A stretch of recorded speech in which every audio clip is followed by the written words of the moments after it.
Hey, everybody at home. What we're going to do today, real quick, with this screencast is I'm just going to go over some of the explanations that you might have possibly come up with for the decline of Rome.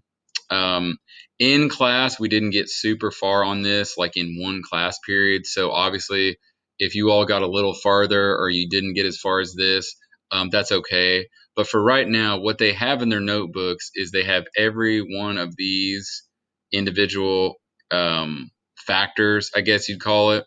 And if I can kind of keep this up here, we'll make it bigger. Okay. So we have these factors down here, and the one that's hidden at the bottom, obviously, I'll just kind of move the mouse around. But basically, what you want in your notebook, if you're keeping a notebook, or on your filler paper to kind of keep for this unit, is we wrote either the factor that you actually see on the chart, or we wrote kind of a key term or like a reminder before we wrote the actual answer. So, like for the first one, if you just put paid soldiers to remind you that emperors paid soldiers for their loyalty, that's fine. Okay, but we're gonna go try to go through this, both the explanations and what was going on, and that's gonna lead us kind of further to connecting this information to the real upcoming unit, because again, this is kind of a recap of the end of fifth grade. We're going to try to get into how Roman Empire goes down, and then early Christianity is where we take off from next. Okay, so let's look at some of these. The very first one, emperors paid soldiers for their loyalty. So they paid the soldiers money, and if they didn't pay them enough, then they would leave and try to go with somebody else or join kind of a different team of people that wanted to be emperor. Okay, so obviously, if you explain why this is a problem, it's that the army was not loyal to any one emperor. They were just kind of swords for hire. Okay, that's going to lead to things like civil war. Most problematic would be civil war, and just obviously bribery and money just kind of changing hands. So that's kind of the explanation of why it's going to lead to Rome going down, is because there's no loyalty to the emperor within the military. Okay, 22 different emperors over 50 years. You all can see how crazy this is. A lot of those emperors either quit or were more likely assassinated. So to have 22 emperors over the course of 50 years, as far as an explanation goes, is because there was way too much confusion, right? If an emperor decided something was going to be a law and then he gets assassinated, then you have a whole different person come in and you have a whole different situation with laws and expectations and everything. Okay. So that'd be like in the United States if we had 22 different presidents over the course of 50 years. There's just too much change. There's too much uncertainty. You never know how long that person is going to be in charge. So do you even really listen to them? Okay. So that's kind of the explanation for the second one. The third one down, government officials accepted bribes. That one's kind of obvious. People in the government were kind of getting bought off. So if you wanted a law to get passed, you would pay that senator a bunch of money. If somebody else paid him more money, then maybe that law wouldn't pass. So pretty much the government is corrupt because they can be bought for just the highest price. Education becoming less important. Obviously, with all this craziness going on, there was not an emphasis on education and school. So it's pretty obvious that if you're going to explain how this led to the fall of Rome, it's that as years go on, more and more people become uneducated. All right. And the less educated people you have, the less people you have to be leaders, to be things like doctors, architects, scientists, on down the line. Okay. So as there's less of an education emphasis, then that's going to be a problem for the citizens, right? They're just meaning as years go on, they're going to become even less and less intelligent. Or you're going to have less and less people that know how to do things. Okay. Wealthy people stop paying taxes. That is bad because if you don't have tax money in the government, you don't have money to do things.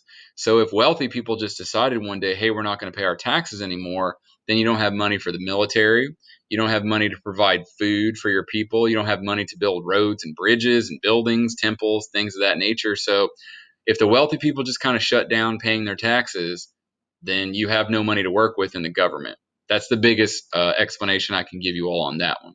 Okay, these next couple ones, these two especially, are kind of confusing. So let's just see what happens here. Because food was scarce, there wasn't much of it. The price skyrocketed. Now I know I have on here $120,000, but it's not like somebody would actually pay that.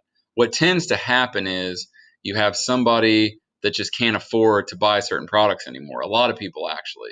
So if wheat used to be $8 and now it goes up to 120,000, well then that just means a lot of people are not going to buy it. Okay, so the obvious explanation of why this is bad is as food gets more expensive, less people can afford to buy it. All right, people are going to starve to death, or people are going to move out of the Roman Empire. Things are kind of just going to look really bad for those folks. All right, this one about coins. This is really hard to understand, but the basics is this: as the money got low inside the government, they felt like, hey, why don't we just make more of it?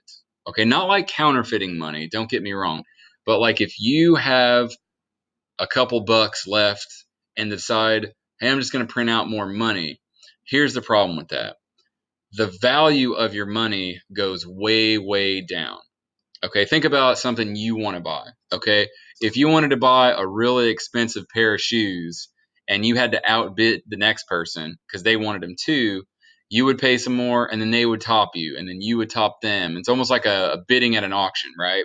But if all of a sudden the company that makes those shoes produces like 50 more pairs, well, then the value of those shoes goes way down, right? This is the same thing with the government. If they're running low on money and they feel like, you know what, I'm just going to make more of the actual coins, then the value of those coins is kind of less. Okay, and I know that's tricky to understand, but really that's it. You can't just make more money whenever you don't have money. Okay, it drives the price of the current money way down. Again, like I said, if these shoes are like the only pair of shoes out there, then they're going to be really expensive. If the company makes a bunch more pairs of those shoes, well, then there's more available, so people aren't willing to pay as high of a price. Okay, so you can't just make more money when you are low on money. It doesn't work like that. Okay, the last two are really easy.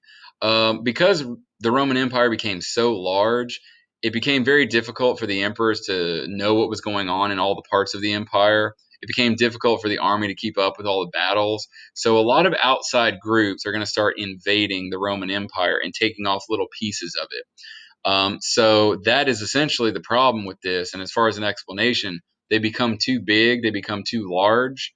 And because they're so large, other groups take advantage of that and start kind of taking away pieces of the Roman Empire. Okay, because if there's a war way over on the far side and you're over on this other side and you can't get to it, then that's going to be a problem. So again, outside groups are going to start invading, and they're going to take pieces out of the empire and eventually make it much, much smaller. All right, the last one on this list, if I can move this box out of the way, and this box and this box, they decided to split the empire into two halves. The idea was we'll have a Western and an Eastern empire, and we'll have a Western and an Eastern emperor, and we'll have a Western and an Eastern military. Obviously, you can tell this is not going to really work. Okay, it works for a small time, but not very long. They figured let's just split the work in half. Let's split the government, the military, all that in half, and then we'll have half the problems.